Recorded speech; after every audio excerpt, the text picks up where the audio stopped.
제가 이 자리에 서본 적이 별로 없습니다. 12년 전에 저는 목회를 한 번도 해보지 못한 까마득한 전도사 시절이었기 때문에 저에게 주어진 예배의 설교는 화요일의 설교와 그리고 새벽 기도회의 설교였습니다. 그래서 제가 주로 설교하던 단은 저 밑에 있는 저 단이었습니다. 제가 이곳에 있는 동안 이곳에 서본 적이 한 번, 두 번 정도 있었던 것 같아요. 10년이 지났는데 괜찮겠지. 모두들 떨리다고 하는데 뭐 나는 괜찮을 거야. 왜냐하면 이것보다 더 힘든 상황도 있었으니까. 그런데 이곳에 서보니까 좀 이해가 됩니다. 아, 이런 것이구나. 우리 앤드리스 우리 가족들 뭐 부담스러우신 분들은 아닌데 참 하나님 앞에 겸손하게 서야 되는 자리구나라는 생각이 드는 이 저녁입니다.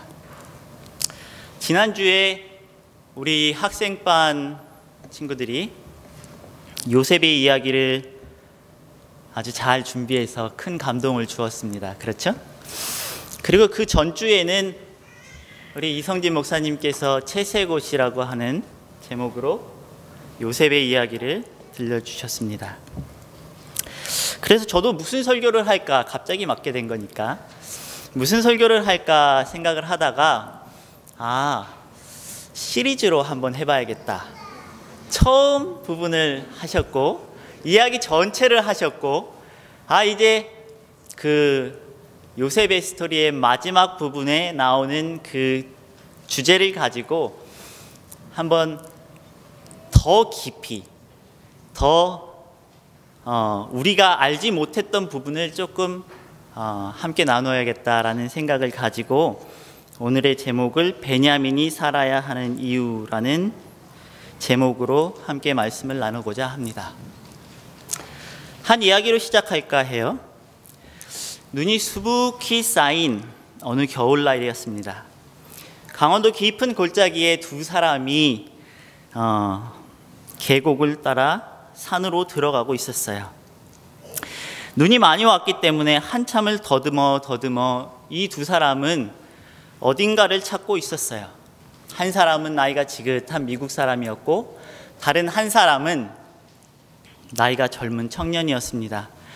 그들이 한참을 헤매다가 한 무덤 앞에 다다르게 됩니다. 그리고 그 무덤 앞에서 이 미국 나이가 많으신 분이 이야기를 합니다. 이곳이 내 어머니가 묻힌 곳이란다. 그리고 지난날에 있었던 이야기들을 회상하면서 이 아이에게, 이 젊은 청년에게 이야기를 하기 시작하지요.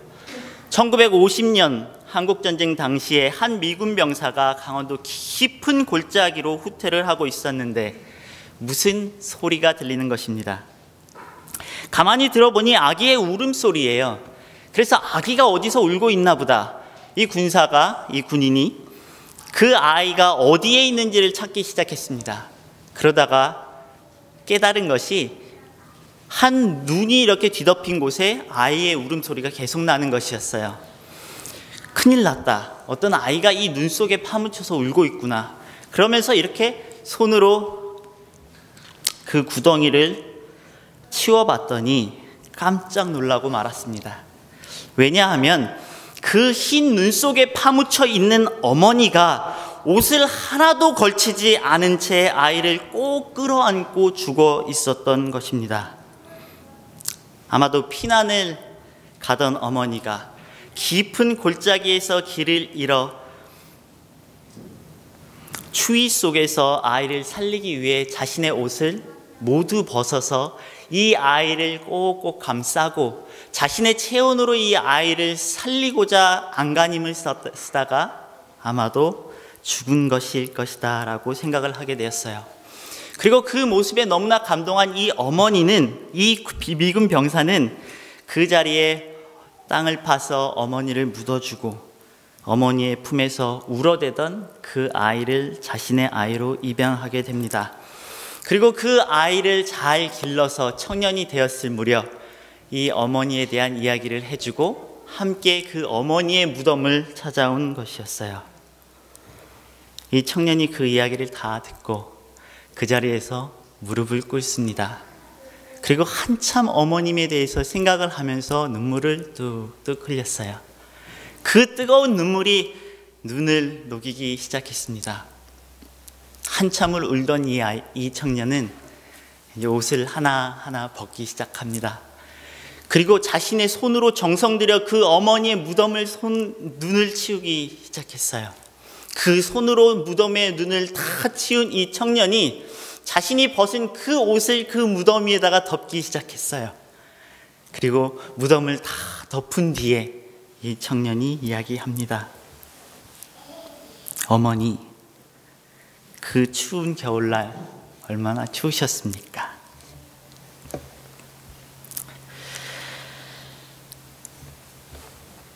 그 추운 겨울에 몸을 가눌 수도 그리고 혼자서 걸을 수도 없는 이 아이가 살아야 하는 이유가 무엇이었을까요? 자신의 목숨까지 아끼지 않고 부끄러움도 마다하지 않으며 그 아이를 살려야 했던 그 이유가 무엇이었을까요? 그 아이가 유난히 똑똑했기 때문일까요? 아니면 그 아이가 지성적으로 아주 뛰어난 아이였기 때문일까요? 바로 어머니의 생명이 이 아이의 생명과 연결되어 있었기 때문입니다. 그 아이가 살지 않으면 자신도 살아갈 이유를 찾을 수 없었기 때문이었어요. 베냐민은요, 어머니의 희생으로 태어난 아이였습니다. 야곱이 부엘세바에서 삼촌인 라반을 떠나서 이스라엘로 긴 여행을 하고 있던 도중에 사랑하는 아내 라헬의 둘째 아이가 출산이 가까워졌습니다. 야곱은 베들레헴 근처 에브라스에 장막을 칩니다. 그리고 아이를 낳는 그 과정은 너무나 고통스러운 것이었어요. 그날 산고는 특히나 오랜 시간이 걸렸고 심한 탈진과 고통 가운데서 이 라헬에게는 짙은 죽음의 그림자가 드리워졌습니다.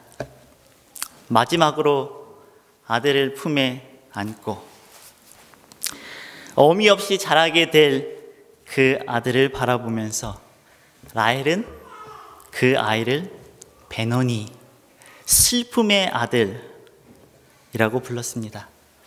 하지만 이 아버지 야곱은요, 이 아들을 아내로부터 들고 어머니가 없지만 내가 정말 이 아이를 잘 키우겠다.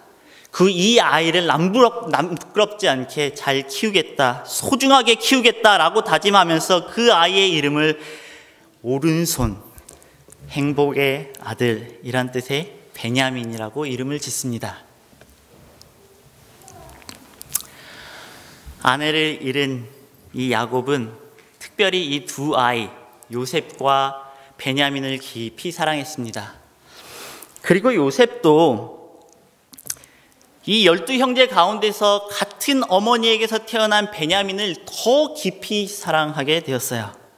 요셉이 채색 옷을 입고 형들에게 갔다가 미디안 상인에게 애굽으로 팔려가던 그때의 베냐민의 나이는 6살에서 7살 정도 되었습니다.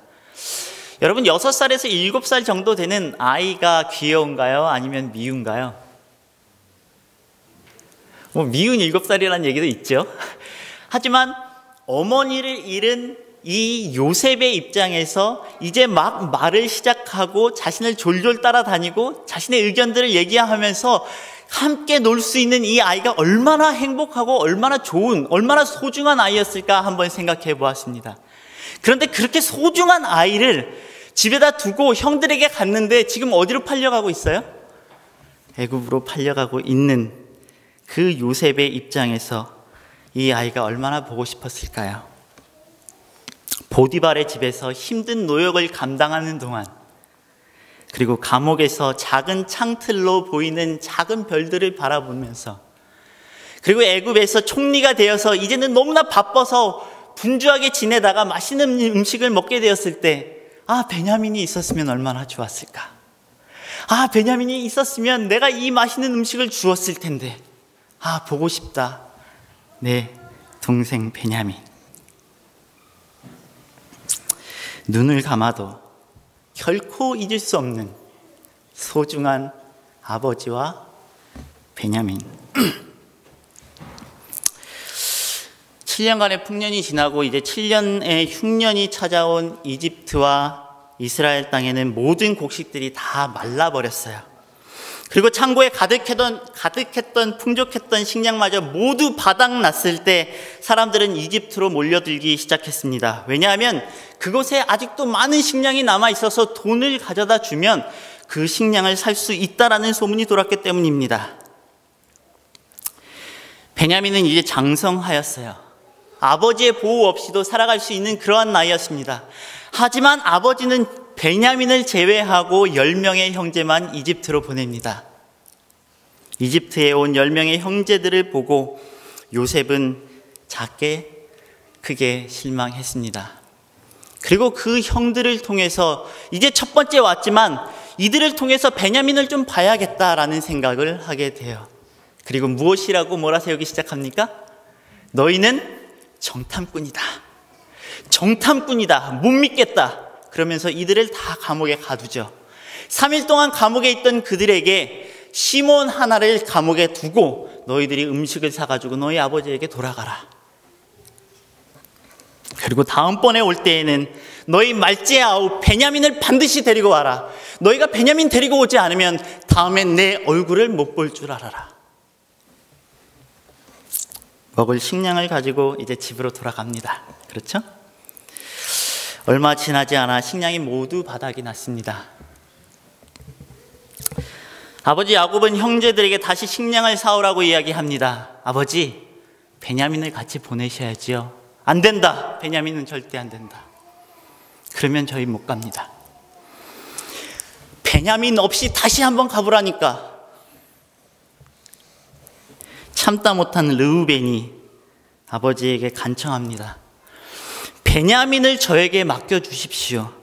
시므온도 베냐민도 제가 꼭 다시 데리고 오겠습니다. 그러니 저를 믿고 아버지 베냐민을 저와 함께 가게 해 주십시오.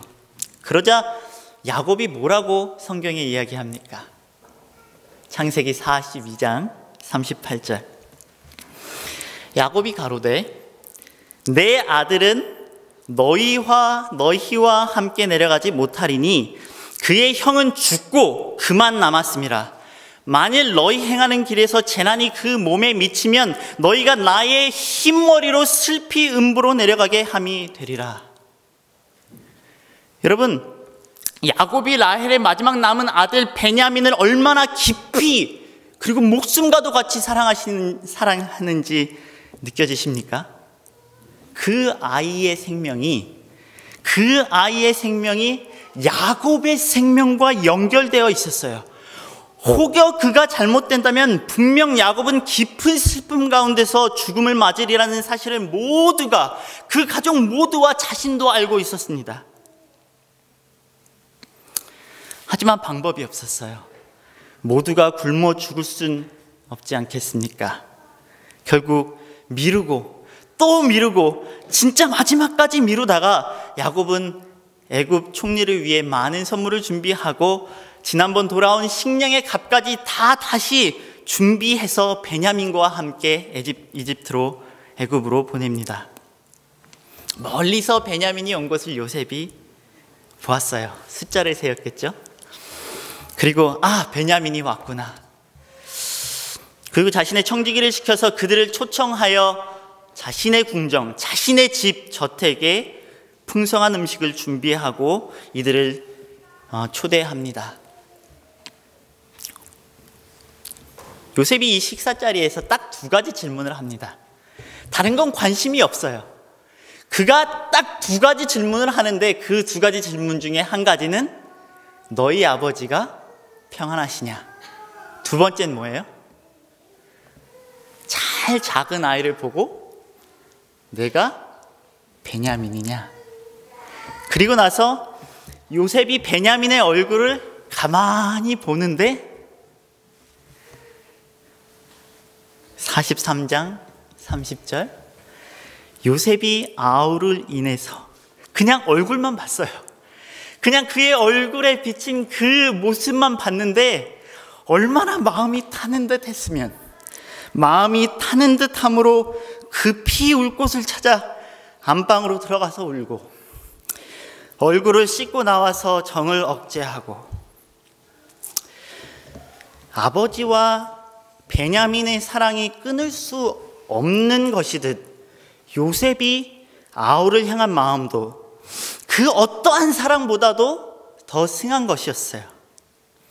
즐겁게 식사를 하고 그리고 베냐민에게는 5배나 더 많은 음식을 챙겨주고 그들에게 필요한 식량을 부족함 없이 담아주고 그들을 평안히 집으로 돌려보냈습니다. 그게 끝이었나요? 그게 끝이 아니었죠. 무슨 일이 벌어졌습니까? 은잔 사건이 벌어졌죠. 은잔 사건. 형제들이 집으로 돌아가는 길이었는데 이 총리의 청지기가 불이 나게 뒤쫓아왔어요. 그리고는 다짜고짜 총리께서 쓰시던 은잔이 사라졌다, 없어졌다, 혹시 너희들이 훔쳐가지 않았느냐 몰아세우기 시작합니다. 형제들은 그들의 결백을 주장하기 위해서 저희는 절대 그런 적이 없습니다. 만약 이 중에서 누구에게 은잔이 발견되면 그는 반드시 죽고 그리고 우리 모두는 당신의 종이 되겠습니다. 하나하나 뒤지기 시작하죠. 뒤졌는데 그 은잔이 누구에게서 나왔습니까? 베냐민에게서 나왔죠. 무슨 일이 벌어진 거예요? 정말 세상이 무너져도 일어나지 말아야 될 큰 일이 벌어진 것이에요. 사랑하는 여러분, 왜 요셉이 이 일을 꾸몄을까요? 베냐민 하나 자신의 곁에 두겠다고 이 일을 꾸몄을까요? 그렇잖아요. 은잔을 베냐민에게 넣었으니 베냐민만 나의 종이 되고 너희들은 돌아가라 라고 요셉이 얘기했죠. 베냐민 하나 자신의 곁에 두려고 이 모든 일을 꾸민 것일까요? 요셉이 베냐민도 사랑했지만 또 누구도 사랑했어요? 아버지도 사랑했죠. 그 아버지가 베냐민이 없으면 어떻게 될 것인지 요셉이 알았을까요? 몰랐을까요? 너무나 잘 알았어요. 베냐민을 자신의 곁에 두겠다고 아버지를 죽이는 짓을 요셉이 절대로 하지 않았을 것입니다. 그렇다면 요셉이 이 모든 일을 계획한 의도는 무엇일까라고 깊이 생각해 봤을 때 첫째, 자신에게 너무나 잔인하고 자신에게 너무나 혹독한 시련을 가져다 주었던 이 형제들이 이제는 변화되었는지 변화되지 않았는지 알고자 하는 그 첫 번째 의도와 목적이 있었던 것이에요. 둘째, 만일 그들이 변화되었다면 요셉은 자신이 그들의 아우 요셉임을 밝히고 아직도 이제 2년째 됐을 때 이들이 왔거든요. 아직도 5년이나 더 남았는데 가족들이 걱정이 되잖아요. 자신을 밝히고 그리고 이 풍요로운 애굽의 목초지를 제공하기 위함이라는 결론이 이르게 됩니다. 여러분, 표상이라는 말을 한 번은 들어보셨을 것이라고 생각이 돼요. 이 표상이라고 하는 이 말을 구약에는 꽤 많이 적용을 합니다. 표상은요, 어떤 일이나 상징이 미래에 전개될 중요한 사건을 나타내거나 아니면 특정한 실체를 가리킬 때 사용되는 용어예요. 그죠? 그래서 좋은 예로 우리가 많이 이야기하는 것 중에 한 가지가 무엇이냐면 이 성소에서 제단에 드려지는 어린 양. 이 성소에서 제단에 드려지는 어린 양을 우리가 표상으로 해석하는데 그 표상이 실체가 누구시죠? 십자가에 달려 돌아가시는 예수님. 이게 표상이에요. 그렇죠? 그럼 두 번째로 또 여러 가지 표상이 있는데 또 우리가 자주 예로 드는 것 중에 하나가 이 출애굽해서 이스라엘 백성들이 6월절 어린 양 이렇게 죽이고 또 출애굽해서 홍해를 건너고 또 가나안 땅에 들어가기 전에 그 믿음을 확인하고 또 이 40년 동안 광야에서 생활하는 그 모든 것들을 우리가 어떻게 표상학적으로 해석을 하냐면 그리스도인들이 십자가의 예수님을 경험하고 그 인생을 살아가면서 하늘나라, 하늘 가나안, 약속된 그 땅에 들어가기 전에 우리의 삶의 성화의 과정을 이 출애굽의 과정과 연관지어서 해석을 하곤 하죠. 이게 표상학적인 해석인데요. 요셉과 그의 청지기가 이제 그들을 붙잡아서 다시 홀로 데리고 오지요. 그 요셉이 있는 그곳으로 다시 옵니다. 그리고 그 높은 곳에 요셉과 청지기가 서고 이제 은잔이 발견됐던 베냐민이 가운데 서고, 그리고 11명의 형제들이 11명이 아니죠. 10명의 형제들이 그 베냐민을 어떻게든 구하고자 그 줄레에 서가지고 있는 그 장면을 창세기 44장에서 묘사하고 있는데, 이건 너무나 놀라운 하나의 표상으로서 우리가 해석할 수 있다는 것입니다. 왜냐하면 그 자리에서 베냐민의 죄를 묻기 위한 것이 아니었어요. 베냐민의 죄가 없다는 것은 누구보다도 요셉이 잘 알고 있었습니다. 그렇죠? 그러면 그 자리에서 확인하고 싶었던 것이 무엇이에요? 십수년 전에 이 요셉을 구덩이에서 미디안 광야, 미디안 그 상인들에게 팔아서 애굽으로 팔아버렸던 그 형제들의 마음 상태가 이제는 변화되었는지 변화되지 않았는지를 확인하기 위해서 이 자리가 마련된 것이잖아요. 그죠?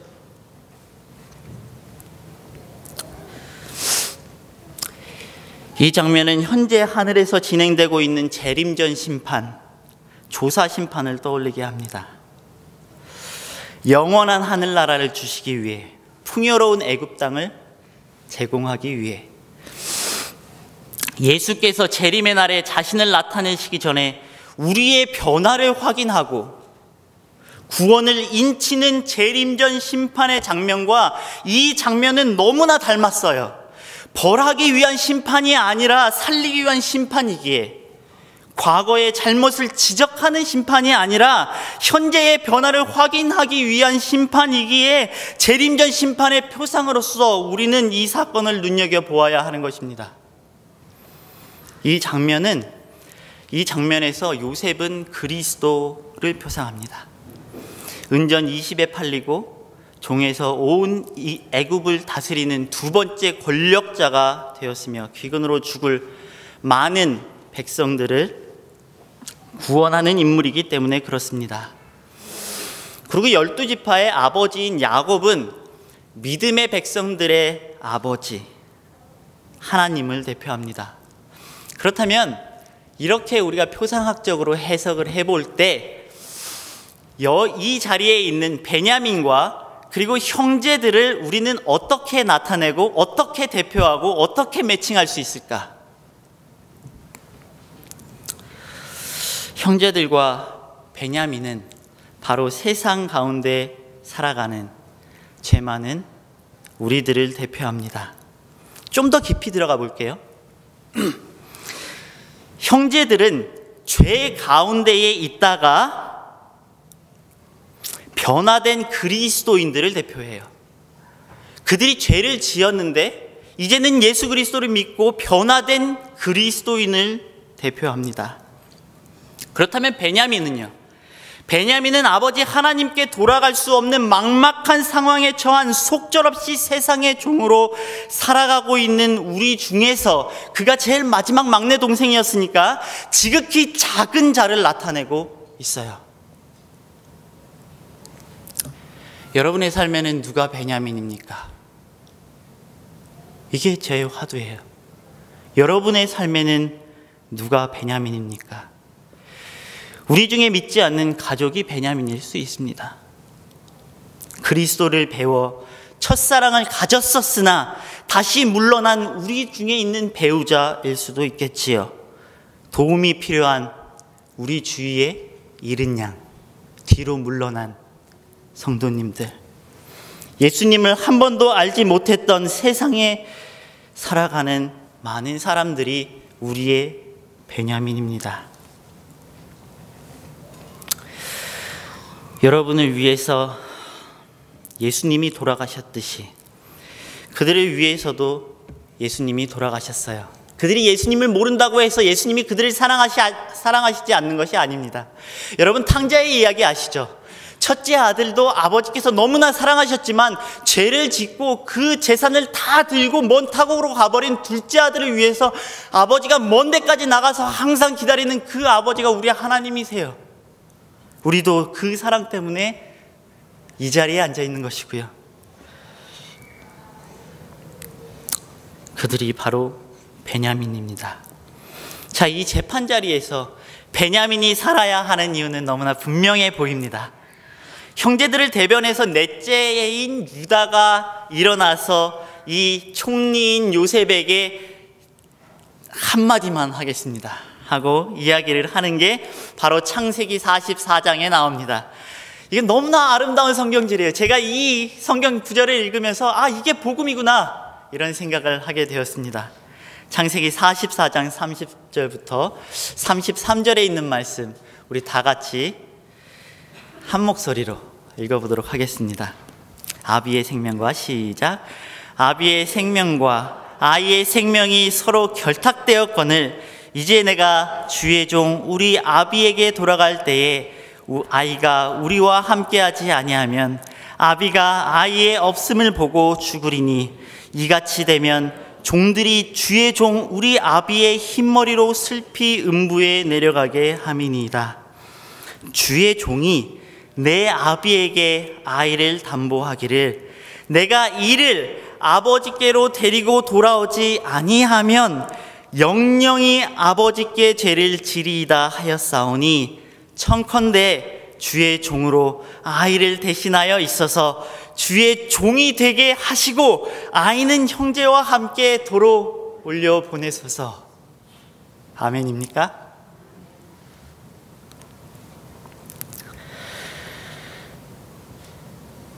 베냐민이 살아야 하는 첫 번째 이유는 아이의 생명이 아비의 생명과 결탁되었기 때문입니다. 그리고 베냐민이 살아야 하는 두 번째 이유는 베냐민을 향한 우리의 사랑의 행동이 우리가 구원받기에 합당한 사람으로서 변화되었다는 가장 큰 증거가 되기 때문입니다. 다시요.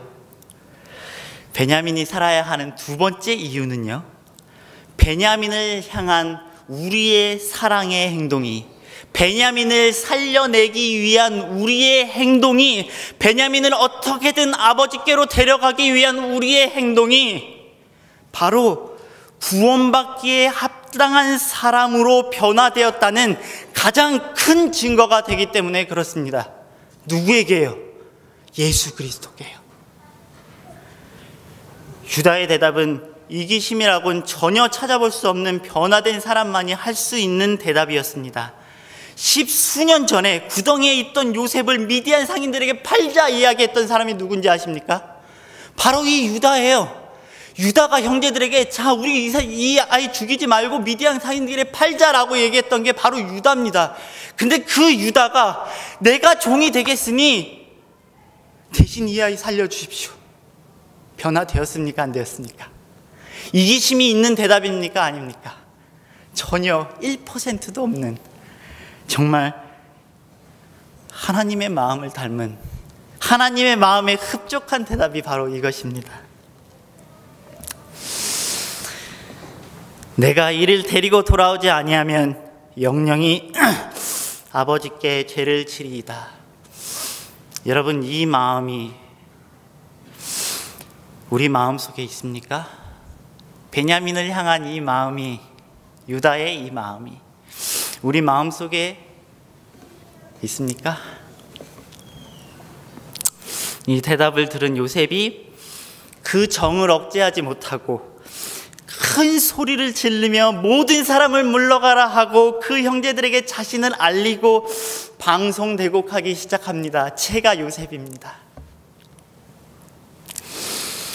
저는 제가 이렇게 표상학적으로 해석을 했지만 이 표상학적 해석이 과연 성경의 다른 부분에서 맞는지 한번 확인해 보고 싶었습니다. 그래서 성경을 이렇게 다 찾아보다가 발견한 곳이 바로 마태복음 25장이에요. 마태복음 25장은 24장에 이어서 재림을 준비하는 성도들을 위한 세 가지 비유가 나옵니다. 무엇이죠? 첫 번째가 열처녀의 비유, 그 다음에 달란트의 비유, 세 번째가 양과 염소의 비유죠. 근데 이 양과 염소의 비유에 가만 보면 임금이 와서 양과 염소를 나누는데, 양에게는 너희가 영원한 하늘나라를 상속하라 이야기하고, 염소에게는 무엇이라고 얘기합니까? 영벌에 들어가라 이야기합니다. 그리고 왜 우리가 영벌에 들어가야 합니까? 라고 질문하는 그들에게 분명한 기준 한 가지를 이야기하는데, 그것이 무엇이에요? 똑같죠? 자, 마태복음 25장 35절 40절. 내가 줄일 때에 너희가 먹을 것을 주었고, 목마를 때에 마시게 하였고, 나그네 되었을 때에 영접하였고, 벗었을 때에 옷을 입혔고, 병들었을 때에 돌아보았고, 옥에 갇혔을 때에 와서 보았느니라. 내 형제 중에 지극히 작은 자 하나에게 한 것이 곧 내게 한 것이니라 하셨습니다. 우리 성경은 분명히 얘기해요. 요한복음 3장 16절, 하나님이 세상을 이처럼 사랑하사 독생자를 주셨으니 이는 저를 믿는 자마다 영생에 멸망치 않고 영생을 얻게 하려 하심이니라. 우리는 믿는 자라는 것에 초점을 맞춰서 내가 예수님을 믿으면, 내가 예수님을 믿으니 구원을 이루겠구나라고 생각을 하지만, 우리의 믿음이 정말 살아있는 믿음인지, 그것이 워킹하는 믿음인지, 이곳에서 정말 내 믿음이 예수님 보시기에 충분한 믿음인지 정확하게 잘 알지 못해요. 하지만 무엇을 보면 그것이 살아있는 믿음인지, 그것이 충분한 믿음인지 알 수 있다고요? 지극히 작은 자에게 내가 어떤 마음을 가지고 있는지, 그것이 가장 큰 증거가 된다고요.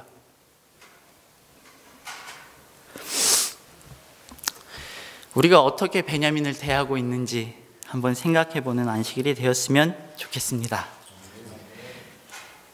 그리고 우리가 베냐민이었을 때 어떠한 아버지의 사랑이 우리를 살리셨는지, 이 이야기를 통해서 생각해보는 그런 하루가 되었으면 좋겠습니다. 그래서 아버지의 그 뜨거운 사랑을 깨달아 우리 주위의 베냐민을 살리고 주님께 인도하고 따뜻하게 감싸줄 수 있는 그러한 넉넉한 앤드루스 가족이 되었으면 참으로 좋겠습니다. 우리 주님, 예수님 오시는 그날에 재림의 아침, 우리가 그렇게 사랑했던 여러 베냐민들과 함께 기쁨으로 주를 맞을 수 있는 우리 모두가 되기를 간절히 소망하며 말씀을 마치겠습니다.